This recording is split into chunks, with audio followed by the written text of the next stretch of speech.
Dear students, limits to growth के विषय में सबसे पहले हम जिन विचारों का अध्ययन करेंगे वो हैं माल्थस के विचार। सो व्यूज़ ऑफ माल्थस, और माल्थस के साथ ही रिकॉर्डो के विचार को भी देखेंगे कि माल्थस और रिकॉर्डो ने किस प्रकार से लिमिट्स टू ग्रोथ के विषय में अपने विचार बताए। अगर हम माल्थस के विचारों को देखें तो शॉर्ट में हम कह सकते हैं कि माल्थस के अनुसार पॉपुलेशन ग्रोथ वो फैक्टर है, जनसंख्या की वृद्धि वो कारक है जो आर्थिक समृद्धि पर अंकुश लगाता है। वहीं दूसरी ओर रिकार्डो के अनुसार भूमि की गिरती हुई गुणवत्ता वह कारक है जो आर्थिक समृद्धि पर अंकुश लगाती है। So there is a basic difference between Malthus and Ricardo regarding the factor or determinant which is responsible for limits to growth. According to Malthus, it is population growth which puts ultimate brakes to economic growth. But according to Ricardo, it is deterioration in the quality of land which is responsible for ultimate brakes, which puts ultimate brakes to economic growth. तो बढ़ती हुई जनसंख्या की वृद्धि Malthus के अनुसार और घटती हुई भूमि की गुणवत्ता, उत्पादकता रिकार्डो के अनुसार वो कारक हैं जो आर्थिक समृद्धि पर अंकुश लगाते हैं। They put brakes to economic growth. Malthus की बात को अब हम विस्तार से देखते हैं। 1798 में 1798 में माल्थस की किताब पब्लिश होती है, प्रकाशित होती है, जिसका नाम था an essay on the principle of population as its affects the future improvement of mankind. किताब का नाम था माल्थस के an essay on the principle of population as it affects the future improvement of mankind. संभवतः ये मानवीय जनसंख्या समस्या के संदर्भ में, ह्यूमन पॉपुलेशन प्रॉब्लम के संदर्भ में ये पहली थ्योरेटिकल किताब थी 1798 में, जिसमें बड़े साफ तरीके से इस बात को इंगित किया गया था कि जनसंख्या की वृद्धि किस प्रकार से आर्थिक समृद्धि को सीमित करती है, जिसको कि आज की परिभाषा में हम ये कह सकते हैं कि जनसंख्या की वृद्धि किस प्रकार से बहुत सारी चीज़ों के लिए समस्याएं उत्पन्न करती है, आर्थिक, सामाजिक, राजनीतिक वगैरह वगैरह। इस किताब में माल्थस ने जो सिद्धांत दिया था, जिसको हम सामान्यतः माल्थस की पॉपुलेशन थ्योरी के नाम से जानते हैं, माल्थस के जनसंख्या सिद्धांत के नाम से जानते हैं, वास्तव में इसका सही नाम है population resource theory. Population resource theory. और माल्थस ने इस किताब में सिद्धांत को जब दिया तो उसमें उन्होंने 3 मान्यताएं ली, 3 एजम्पशंस लिए। पहला एजम्पशन कि कृषि कार्य के लिए जो टोटल कुल कृषि योग्य भूमि है, जो कृषि योग्य भूमि उपलब्ध है वह सीमित है, वह निश्चित है। Total supply of agricultural land is fixed. दूसरी बात, जनसंख्या की जो वृद्धि है वो धीरे धीरे जब बढ़ती जाती है तो जो जीवन निर्वाह के लिए संसाधन हैं उनकी उपलब्धता को सीमित कर देती है। अर्थात जनसंख्या की जो वृद्धि का तरीका है वो कहीं ना कहीं आगे जाकर जनसंख्या की भरपाई के लिए जो संसाधन हैं, जनसंख्या की भरपाई के लिए जो मीन्स हैं,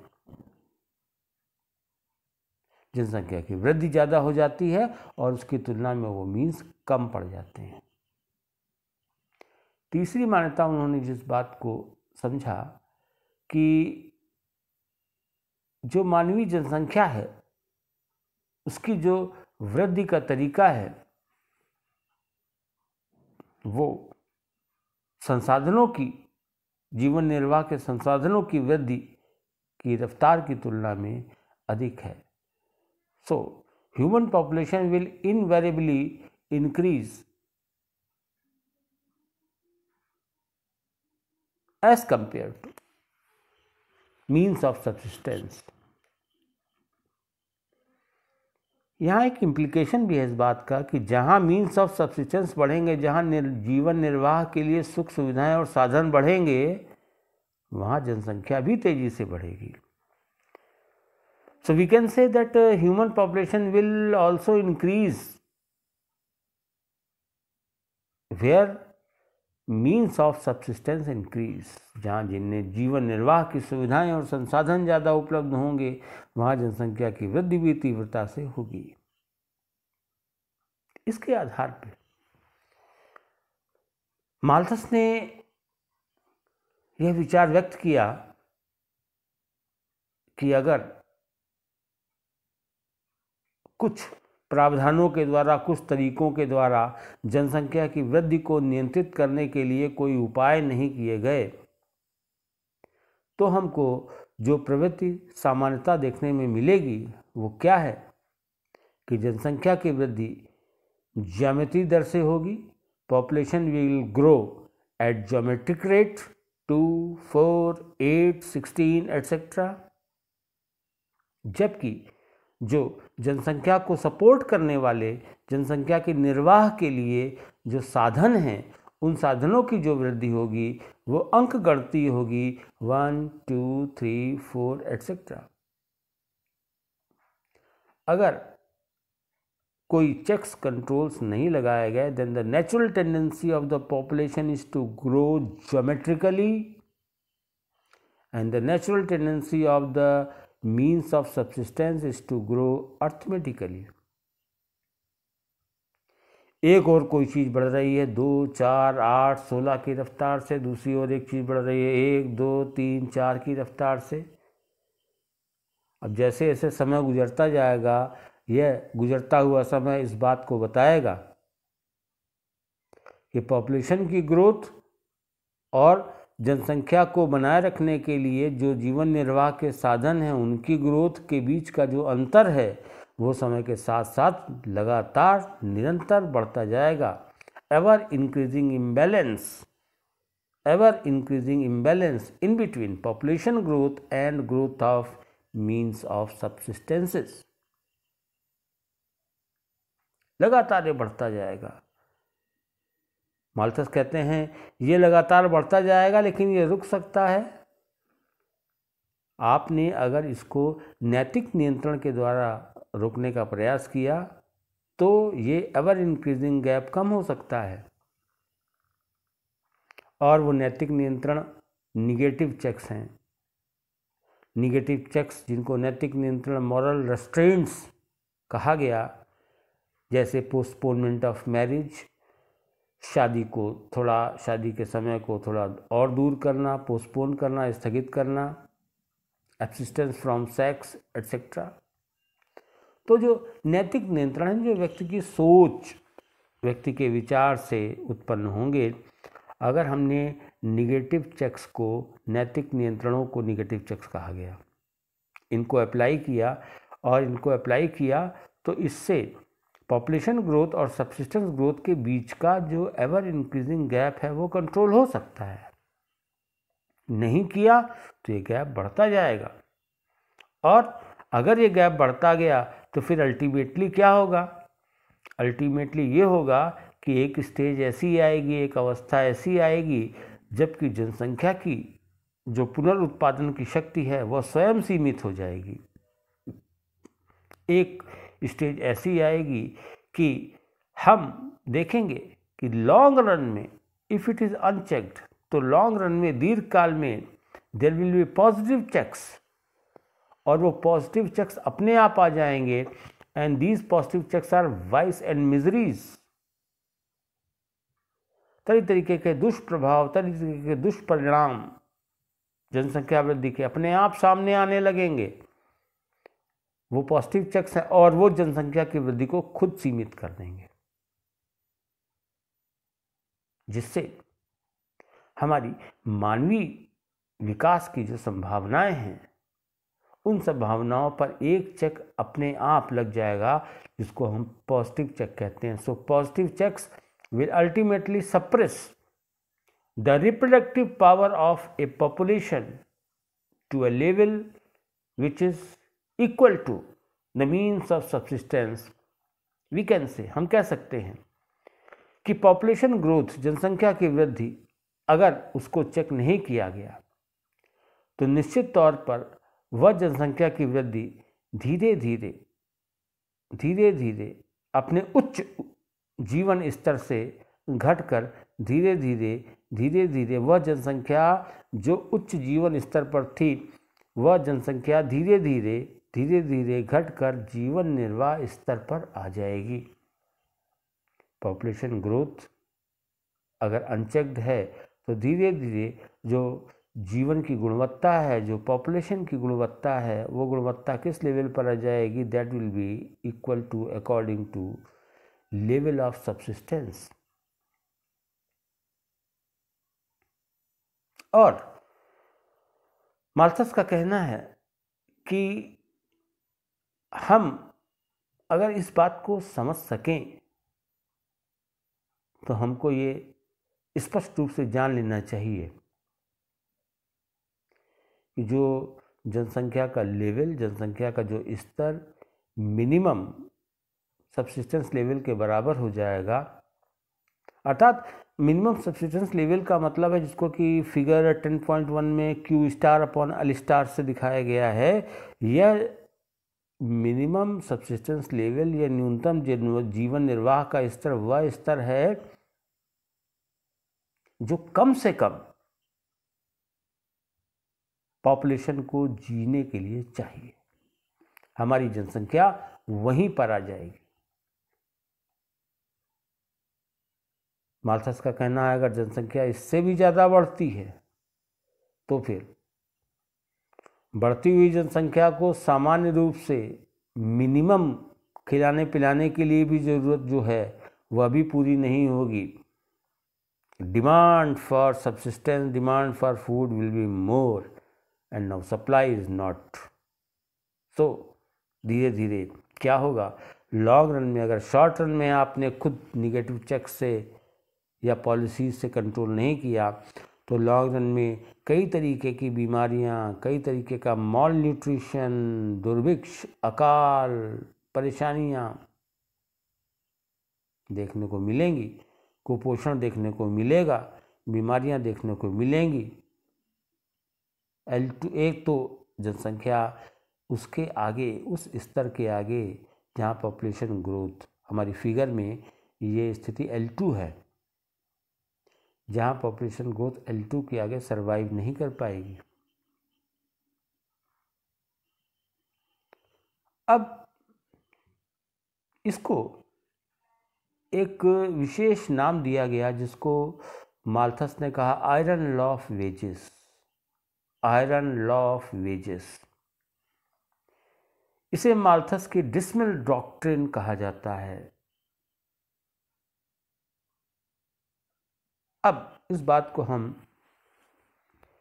रेखाचित्र 10.1 के माध्यम से देखते हैं। वाई एक्सिस पर Q upon L real per capita output, वास्तविक प्रति इकाई उत्पाद, और वाई एक्सिस पर ये जो वेरिएबल है वास्तविक प्रति इकाई उत्पाद, ये एक प्रकार से प्रति व्यक्ति आय को प्रदर्शित करता है। एक्स एक्सिस पर जो वेरिएबल है वो है quantity of labour, Shram Shakti का आकार, और श्रम शक्ति का आकार जिस वेरिएबल को इंडिकेट करता है वो है पॉपुलेशन साइज। अर्थात अगर जनसंख्या ज़्यादा होगी तो श्रम शक्ति का आकार भी ज़्यादा होगा और वाई एक्स एक्सिस पर जैसे जैसे श्रम शक्ति का आकार या जनसंख्या बढ़ती जाएगी वैसे वैसे उसकी वजह से वाई एक्सिस पर Q/L बढ़ता जाएगा। Q/L से संबंधित जो वक्र है उसको आप देखिए, जैसे जैसे जनसंख्या बढ़ती है वैसे वैसे वक्र ऊपर की ओर बढ़ता है। उसके बाद वह अधिकतम बिंदु पर पहुंचता है। इस अधिकतम बिंदु पर जनसंख्या का आकार L1 है और इसके बाद यह वक्र नीचे की ओर मुड़ता है।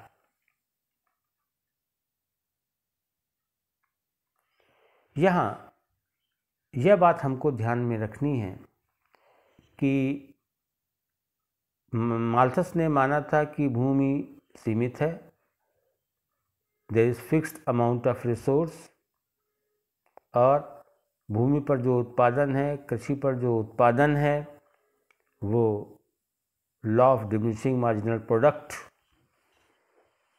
कृषि के संदर्भ में जो उत्पादकता है वो कैसी है, ह्रासमान है। जैसे जैसे हम उत्पादन को बढ़ाएंगे वैसे वैसे फर्टाइल लैंड, उसके बाद उससे कम फर्टाइल लैंड, इस प्रकार से उत्पादन होता जाएगा। अतः हम कह सकते हैं कि जैसे जैसे जनसंख्या बढ़ेगी वैसे वैसे खाद्यान्न की मांग बढ़ेगी और वैसे वैसे ज़्यादा से ज़्यादा खाद्यान्न को उत्पादन करने के लिए हमको ज़्यादा से ज़्यादा श्रमिकों की ज़रूरत पड़ेगी। लेकिन अगर law of diminishing marginal product कृषि में लागू होता है, जैसा कि मानना था माल्थस का, तो एक्स एक्सिस पर जैसे जैसे L labour size, population size बढ़ेगा वैसे वैसे वाई एक्सिस पर Q/L तेजी से बढ़ेगा, क्योंकि प्रारंभिक अवस्था में Q/L में जिस रफ्तार से L बढ़ेगा उससे ज़्यादा रफ्तार से Q बढ़ेगा। इसकी वजह से रेशियो अनुपात बढ़ेगा और एक वक्र तेजी से ऊपर की ओर बढ़ेगा। लेकिन चूंकि कृषि में जो उत्पादन है वो it is subject to diminishing marginal returns, तो धीरे धीरे क्या होगा कि जैसे जैसे और हम ज़्यादा उत्पादन चाहेंगे, भूमि की उत्पादकता हमको कम मिलेगी, तो हमको ज़्यादा उत्पादन पाने के लिए लेबर को बढ़ाना होगा। तो वक्र का स्वभाव यह होगा कि एक निश्चित बिंदु तक L बढ़ने से Q तेजी से बढ़ेगा L के कंपैरिजन में, जिसकी वजह से Q/L तेजी से बढ़ेगा।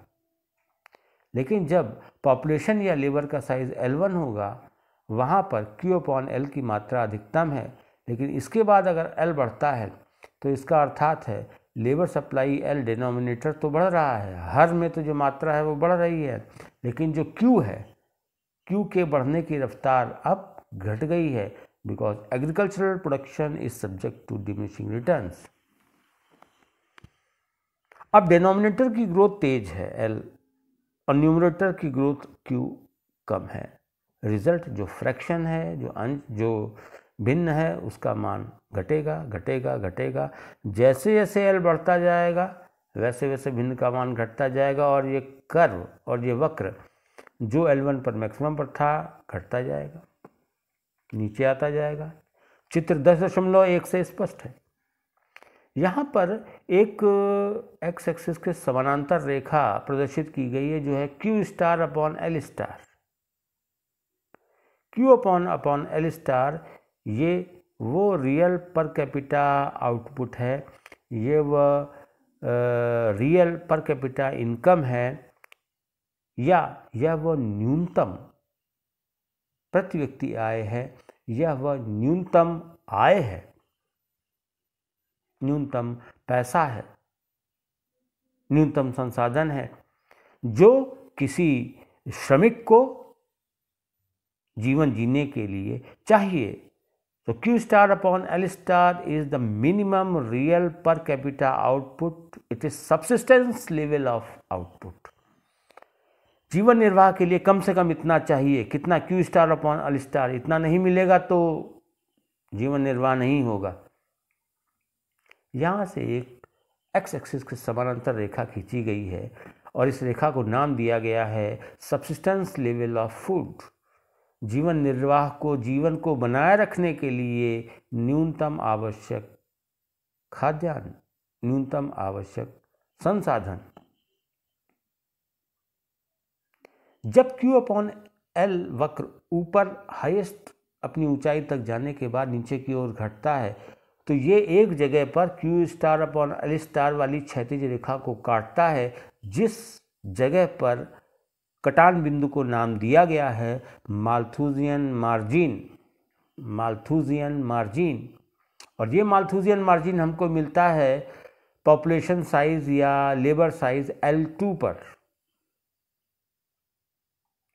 L2 पर जो पॉपुलेशन साइज पर हमको माल्थुसियन मार्जिन मिलता है, यह बताता है कि जनसंख्या अगर बढ़ते बढ़ते L2 तक पहुंचती है तो वहाँ पर जो जनसंख्या है उस जनसंख्या को जो खाद्यान्न मिल रहे होंगे, जो जीवन निर्वाह के लिए चीज़ मिल रही होगी, वो बिल्कुल अपने न्यूनतम स्तर पर होगी।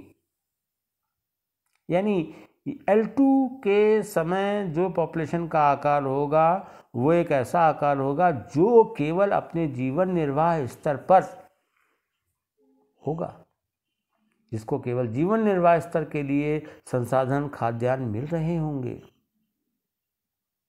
This is the limiting point.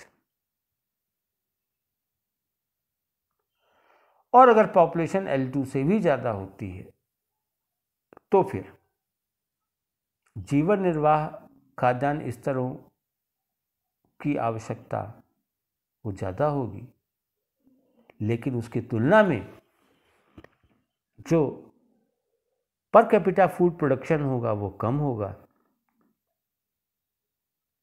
हमको खाने के लिए जो चाहिए उसकी मांग ज़्यादा होगी और जो उपलब्धता है वो कम होगी। क्या होगा? भुखमरी, कुपोषण, बीमारियां, दुर्भिक्ष, और ये स्थितियां धीरे धीरे L2 के आगे जो जनसंख्या के बढ़ने की संभावनाएं थीं उसको सीमित कर देंगी। तरह तरीके की बीमारियां, परेशानियां आएंगी। तो इस फिगर्स में यहाँ पर यह भी बड़ा स्पष्ट है कि जो माल्थस की जो पॉपुलेशन रिसोर्स थ्योरी है उसमें इस चित्र में 10.1 में आप देखिए कि एक बात इंडिकेट की गई है जो L1 पॉपुलेशन साइज पर है और इसको कहा गया है optimum population size. So optimum population size is attained at L1। L1 पर ऑप्टिमम पॉपुलेशन साइज इसलिए है क्योंकि यहाँ पर जो पर कैपिटा फूड लेवल है या जो रियल इनकम है वो मैक्सिमम है। चित्र में देखिए, at population size, at population level L1 the per capita food level और real income is at maximum, that is why it is optimum level of population. जब माल्थस की पॉपुलेशन थ्योरी को क्रिटिसाइज किया गया तो उसके बाद स्टूडेंट्स जानते हैं कि एक और थ्योरी पॉपुलेशन के सामने आई थी, that was optimum theory of population. वो इसी से संबंधित है। तो यहाँ पर माल्थस का कहना है कि जो सामान्य जो प्रवृत्ति है पॉपुलेशन के बढ़ने की, जो मेट्रिक है, जो फूड ग्रेन्स या सब्सिस्टेंस जीवन को संभालने के लिए जो संसाधन है उनके जो बढ़ने की प्रवृत्ति है वो अर्थमेटिक है, अंगणती है। और अगर इनको चेक नहीं किया गया, इनके ग्रोथ रेट्स को चेक नहीं किया गया, जिसको उन्होंने निगेटिव चेक्स कहा, तो क्या होगा? ये इम्बैलेंस दोनों के बीच का बढ़ता जाएगा और समय के साथ साथ ये इतना बढ़ जाएगा कि लॉन्ग रन में, दीर्घकाल में फिर अपने आप पॉजिटिव चेक्स आएंगे। और वो पॉजिटिव चेक्स क्या हैं? खाद्यान्नों की कमी, भुखमरी, कुपोषण, फैमिन्स, और ये जनसंख्या की जो वृद्धि है जिसको आपने निगेटिव चेक्स अपने आप सीमित नहीं किया, ये पॉजिटिव चेक्स अपने आप सीमित कर देंगे। So according to Malthus, It is population increase, it is population size, it is growth of population which puts ultimate brakes to growth of economy. So according to Malthus, yes, there are limits to growth, and that limit or brake is put from the side of population growth. So it is population growth which puts brakes to growth. Yes, there are limits to growth.